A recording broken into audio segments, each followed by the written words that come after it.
Align and Inspire podcast. I'm your host, Lauren Monique, and in this episode, we are going to be diving into what it looks to run your business like a woman, stop running it like a man, and how you can really incorporate feminine energy, feminine cycles, how you can really embrace the feminine side in your business so you can feel a lot lighter in how you're running your business and it can feel so much more aligned, which is a theme that is coming up in a number of my podcast episodes this week.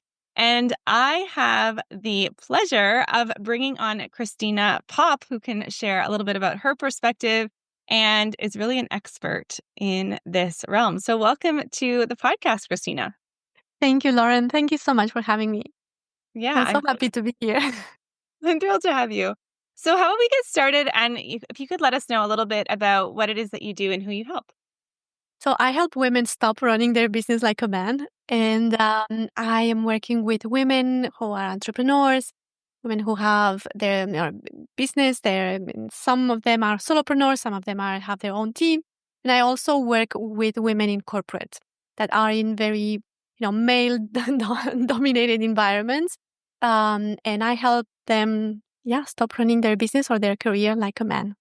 I love it. So what does that mean to you when you say, like, how do we know if we're running our business like a man? Yeah.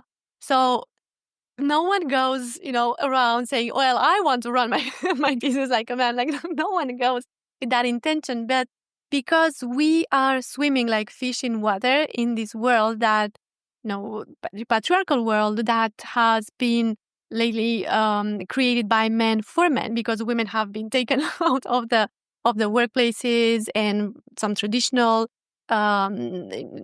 professions that women, traditionally were healers and medicine women. And when we took women out of that, we have continued to create a world by men for men. And this is also, what we have been studying in business schools and business programs. And so we tend to go into this very go, do mode. That's one thing you can see if you are running your business like a man. Usually you are in that 24 hours 7, like putting a lot of energy, putting more hours into your business, thinking that with a good intention, thinking that that will bring you success. When you feel very cut from your intuition or from your cyclic nature, your inner rhythms, nature rhythms, like outside rhythms, these are usually really symptoms of that we are running our businesses like a man. And also, what tends to happen is that a lot of women entrepreneurs feel it when they get into burnout and exhaustion. And that I teach this in my workshops, like this modern life vicious cycle where you recover from that, but then you go back into running from a very masculine energy, and then you go back again into burnout, and then it's like a cycle. And so that is how it looks like. Basically, it's not about men versus women. That's not what what I'm teaching. It's more about having the feminine energy and the masculine energy, the yin and the yang that we all have inside, having them also in our business, in the way we run our businesses. I love that. Yeah. And I think that's been a big one for me because my natural way, if you've been listening to me for a little while and you listen to me talk about the archetypes, like the sacred money archetypes, I am a ruler in the sacred money archetypes, which means I'm very ambitious. I'm very much a go-getter, and I will always work hard and do and do and do. And I came from a dance background and a very high level, very competitive professional training dance background. And I think it was instilled in me to work really hard and always push through. And I mean, I'd be on point and my toes would be bleeding and we'd be still dancing. Why was I doing that? I don't know. But there was this feeling you need to really work hard to achieve your goals. And I think it worked for me up until a point, until I realized that I've really, I've always been in the going, doing. And that's that masculine energy of taking action. But when I started to incorporate more of the feminine energy and the intuition and running my business with cycles, which we'll be talking about with Christine in a moment, that's when it really felt a lot easier. And I wasn't always pushing, but it is something that didn't come to me naturally, having more of that feminine, allowing intuition, and having more of that balance that you were talking about. Yes, absolutely. It doesn't come natural because we have, we are swimming like fish in water into these patriarchal structures where we have been, like you said, we have been told that you need to push through the limits of your body. That is very valued also in our society, and we do need the masculine energy. We do need the doing. We do need the active. But we need the healthy, the healthy masculine. And that's for me the yang energy. I have this from traditional Chinese medicine: the yin and the yang, the feminine and the masculine, the being and the doing. We need to be doing things, right, at some point, but we also need to include more of the being, and that's where it's really tricky because many women who have been over indexing their masculine energy have achieved success through it. Mm. Hmm. So, you are successful with that, but it's just that success comes at very high costs. Yeah. Yeah. That, and I think if you're listening, you can maybe think of, especially if you fall into that ruler archetype like me, but even if you don't, that feeling of either you're giving and giving and giving to other people and you're not necessarily taking care of yourself and always expecting yourself to just be able to continue, or pushing, and if you're really ambitious and going and going and going for it. I definitely can think of times in my career, which is why I started incorporating more of this, where I just completely burned out because I wasn't giving myself any breaks. Yeah. And like I said, we do need that. And we do have moments in life and seasons in life when that energy is necessary, right? Like when you have a newborn and you wake up in the Yes. night and you push through because, you have a little one depending on you. You are more in that energy of giving and, more of like, you need to get things done, right? When you have a little one. But when the problem for me is when we are only running on that energy, that's Mm. what burns women out. And also men, actually, because what I'm teaching Yeah. also resonates with a lot of men because, like, wait a minute, I also need more of that feminine energy. Yeah, that's what burns out when we imagine like if we would be in like in eternal summer at some point, like in nature. No, nature also needs to rest. Mhm. And even down to the tropics, we have like a rainy season, which is more like a yin season, and a dry season, more of a yang season. So there's always everything is cyclic on our earth. In what we know from our universe, everything is cyclic. There is an more like a outward expansion energy and then inward contraction energy. Mm. So we are no exception to that. So Yeah. that's why we need that balance. And like the word balance, unfortunately, has been so misused. I like to call it more like integration, integrating both energies. Yeah, or like I think of it as like a harmony between the two. And I like what you said about like feminine versus masculine. It's not men versus women, because men and women have feminine and masculine energies. Yes. And if you don't align with either, and you're not, I'm not for gender normativity here. So, but everyone has that balance of both, and that when, or has both in within you. But if we're always working towards the masculine, we don't get the insights or the wisdom of the feminine, the allowing and things like that. So I love that you said that even it's not just for women, that men can incorporate that too. But I would love to hear, how did you get into this work? Like what kind of led you here? Uh, it's a long journey. So I have come into the self-development world, I think like 20 years ago now. And then in 2012 I trained for the first time as a coach. At that time coaching was not as well known as today. When I would go to a party and people would be like, so what are you doing for a living? I would say I'm a coach, and they'll be like, oh, so what sport are you coaching? That's how Totally. well known coaching was in Europe at that time.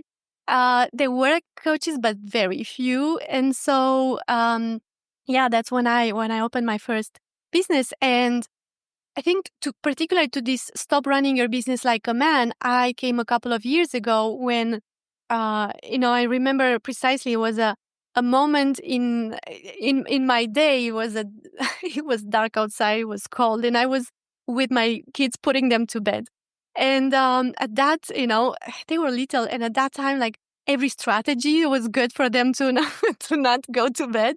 Oh, yeah. So Any that moms can relate to that. They're like masterful at avoiding going to bed. they think if they hide under the bed, then they won't go to bed. So there was all that, all that stuff going on. And I was so tired. I was working a lot in my business. My business was growing. Like I had success. It was beautiful, but I was completely exhausted. And that day particularly, I had a headache. And I was, putting my kids to bed, but I was writing an email in my head at the same time. Mhm. That moment, Mhm. or when you are talking with someone and you are going through your to-do list.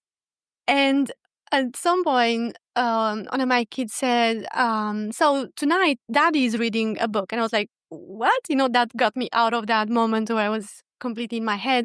I was like, what do you mean? And they said, well, you are busy. You are busy, mom. Dad will read the story tonight. And that moment really, like, my heart broke into 1,000 pieces because I realized that was not the success I wanted to achieve. I wanted to help my clients. I wanted um to really have an impact through my business, but not at the cost of my presence in my own life with my kids. And so that moment, I realized that something needs to change. But of course, my first thought was like, maybe I need to be more productive. you know, I need more more time If I management just tools. worked a little bit harder. Yeah, time management tools. And I went into searching all of that, and they helped until they didn't anymore because the same pattern come back over and over again. And that's when one day it clicked. I realized I was, over indexing and that overachieving, that energy of the overachiever, and over indexing the masculine energy, that I needed to also bring the feminine energy. And for me, the traditional Chinese medicine, that's, when I realized with yin and yang, the, it made it so clear for me that we need both. If you think of that yin and yang symbol that I think we all know, the white and black, there is a drop of white in the black, a drop of black in the white. And that really that, inter, these two energies intertwined and having both. And that was for me my aha moment that I needed to, in order to have a sustainable business, the only way was to have both energies and integrate both. And of course, I need to give more space to the feminine because the masculine was very present, you know? Yes, totally, Uh, yeah. totally. I love that. And I was thinking I'd love to dive into one area of like running your business more like a woman and allowing more of that feminine side is around your cycle. Because one of the things that I've been recognizing recently is I have a very masculine, like a lot of us, natural way of like going all the time. And I've been working on embracing my feminine cycle.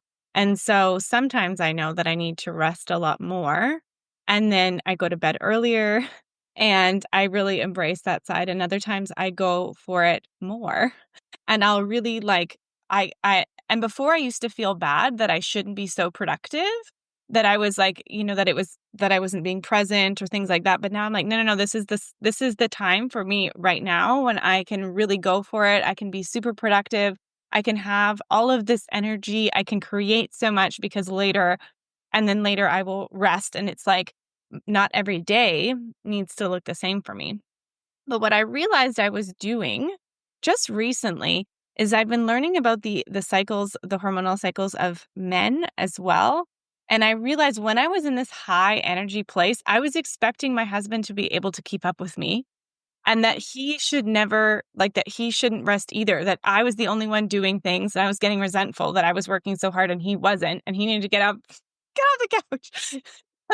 Oh, interesting. Yes, I Yes. see. And I Yeah. learned that his energy, like when he comes home from work at like 4 or 5 p.m., is actually a really low level. And you can chat it. I'm not the expert. I've been learning about this, that it's a low level of testosterone for him. So he actually needs that rest. And sometimes I allow it, but then other times I wasn't, because I was expecting him to have the same. Like I just expected my level of energy when I'm in my spring and summer season to be like how much energy both of us have all the time. Yes. And Yes. so allowing it and seeing both, that it gets to be both, has really helped for me. So I'd love to hear how you teach that and how you kind of incorporate that in what the Yeah. work. I love that you are bringing that up because, yes, men have their main hormone testosterone, but women have a wider, you know, Wider we do, range.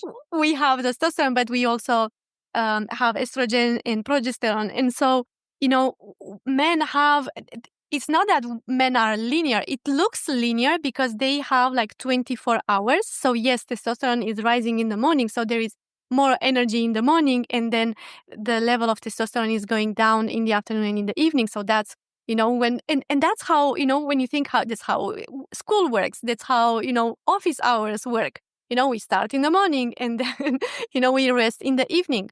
And we, as women, we also do have some of that, but, we also have our 28-ish, because it's 28 is just an average, it's much wider than that, and it's in the normal average.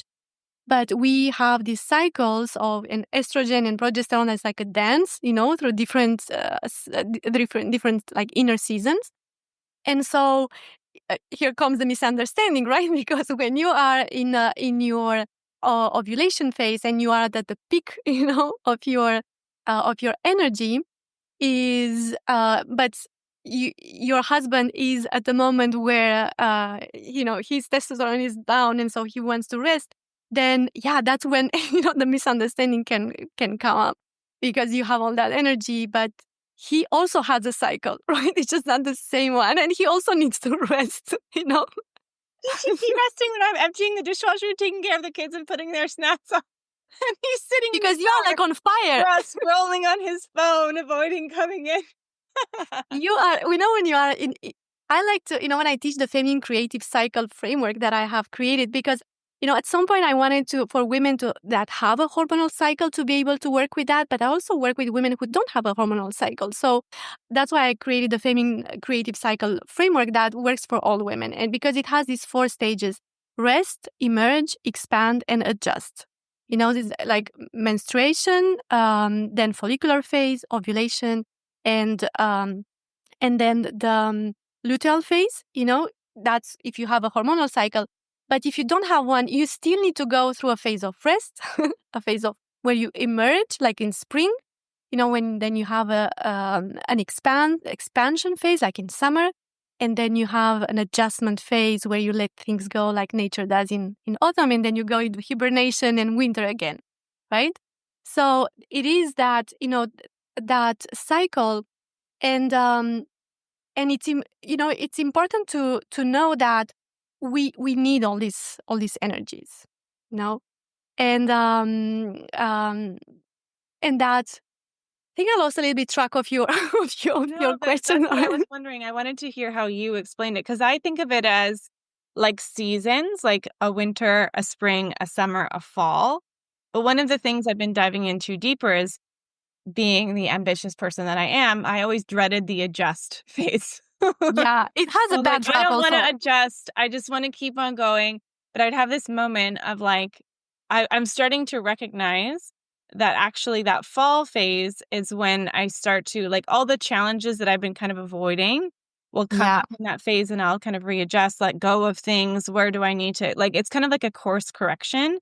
And it's like an internal kind of um reflection for me and where are things going. And so I love that you called it the adjust phase instead of how I saw it, aka the phase that I just want to like skip off. Yes, everyone wants to skip, but this the phase I personally love the most, because it has a bad rap, but it's also, the moment of truth. Yes, that's what I've been realizing. Like, no, I actually do need it. We do need that moment of truth. It's like that no BS, Yes, phase. totally. And and we need to have that. And also, I like, when you look at this feminine creative cycle from a archetypal point of view, we have the virgin in emerge, we have in expansion the mother, and then we have the enchantress in adjust, and then the wise woman in rest. And the enchantress is the woman who is now, all she's now turning inwards, and she is taking care of her own pleasure and delight. And that's when women are also, when I work with women who are artists, that's when they're very creative, because Mhm. that's that energy of creation. It's also a beautiful phase where you can do detailed work, to finish things. And that's when I do my accounting, because I can't tolerate to go through that, very like finalizing things. Yeah. And yeah, so it's a very rich phase, and also it's a phase when we are more in contact with our intuition and with our wisdom. So it's a very beautiful phase and very necessary in a world where we have condition women to always be like the, nice girl and the good girl and to take care of others, which we do naturally in emerge and expand. So in that virgin and mother archetypes, it is now very healthy to be more into like, and now it's me time. you know? Mm, mhm. Oh, I love that. I love that way of seeing it because yeah, it's like it makes you because the thing I think when I look back at when I had issues during that phase, like I used to have a lot of anxiety. It was Mhm. because I was not because of that phase. It was because I was ignoring the needs and ignoring what the cues and my intuition and my body was telling me. And so then my anxiety went up because I didn't know how to listen in to actually honor that phase instead of just like steamrolling masculine energy through it. Yes. Yeah.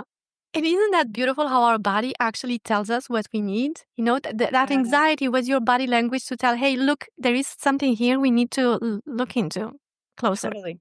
Totally. And yeah, I mean, I think it was running my business that really kind of opened it and having kids. It was like there was more stresses in my life that really opened it up. But now I've let go of anxiety because like I truly don't feel that anymore because I have it a lot more balanced. I would love to know from you though, as we wrap up, one of the things that I find so fascinating is to think about different activities in different points in your business. So I wonder, maybe not for every phase, but like, what are some of the things we could think about for one or two of the phases to know these are the kinds of activities I should be doing at this time of the cycle? If you are kind of following where you're at in your cycle or in your what phase you want to be in. Yeah, and and when I'll give you a couple examples. And for people who have a hormonal cycle, you can tune into your body and follow that hormonal cycle. And if you don't have one, you still get to play, because you can actually really follow other cycles, or really, anyway, if you think about the seasons, and I think it's going to be helpful if we look at it from a season yet point of Yeah. view. There are many layers to the cycle, that I teach in my programs, because it's so rich in the feminine creative cycle framework. So if you look at it from a season perspective, so I like to start with winter, because that's not how we usually do. Like, we were think about like taking action first, but it's really about starting like with winter, like with hibernation. And so it's a time for rest, but also a great time for reflection. So that's a great time to reflect on your business. And then you imagine like blossoming in spring. So it's when you are in the next phase in emerge, it's time to start new projects, or if you are working on a project, you'll start in other aspects of other areas of the same project, but it's like a new beginning, energy. And then in expand, there is this it's like summer. Summer, you are very much outside, and we'll talk about that fire. You have that fire of going outside and doing things, and it's a great time if you want to speak in public, for example. That's a perfect time. And then in adjust, it's a time to finish projects and to sit down and reflect and adjust. That's why I call it adjust, so that you Mhm. prepare for the next cycle, and then you go back into the next cycle. Mhm. I love that. I love the idea of calling it an adjust phase. I think that makes so much sense because it's like the fall, but it's so that you can really kind of make sure that you're on the right track. Because I think sometimes when we're not in tune with our intuition and and our bodies and reflecting, I know for me and a lot of my clients is that we can end up following this other path and thinking this is where we have to go, but it's actually out of alignment because Yes. we're not giving ourselves the space to go, is this actually where I need to be going? Am I course correcting?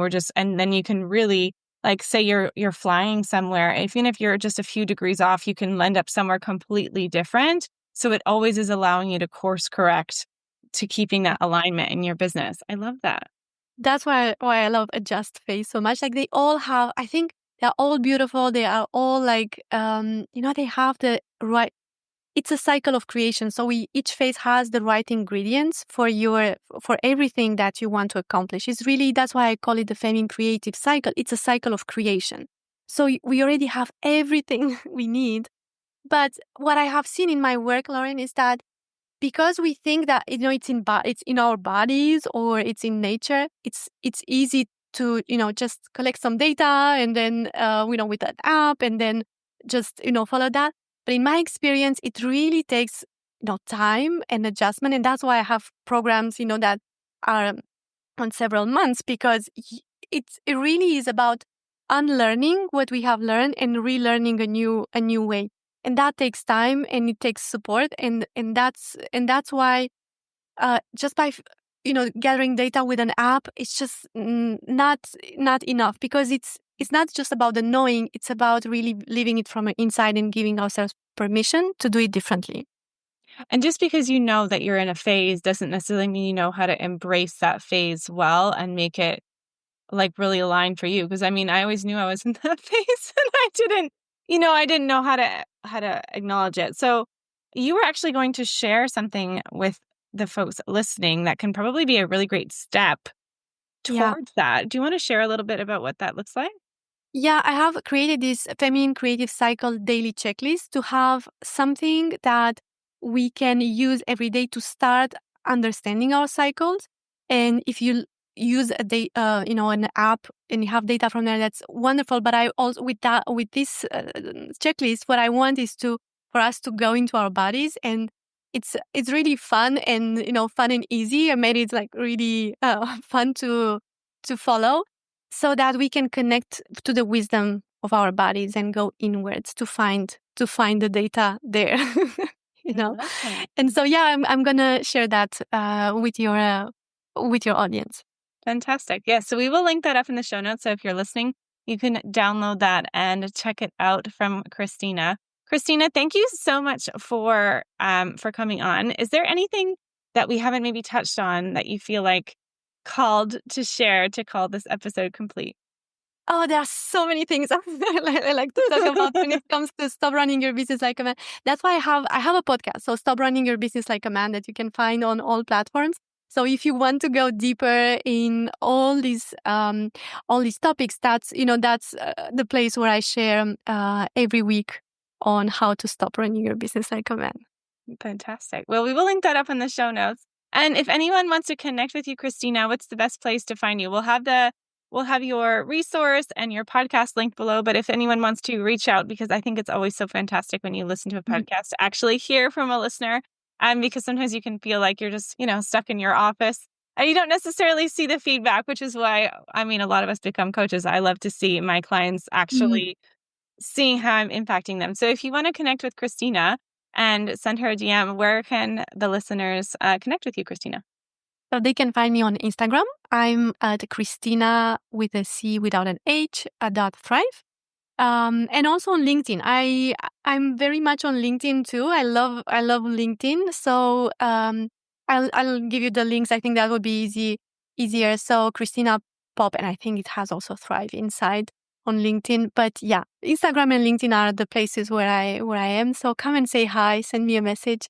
I would love to hear how it's maybe open a new way of, and we can start small, like really start small with listening and documenting. That's where you can start. And yeah, say hi and let me know how it goes.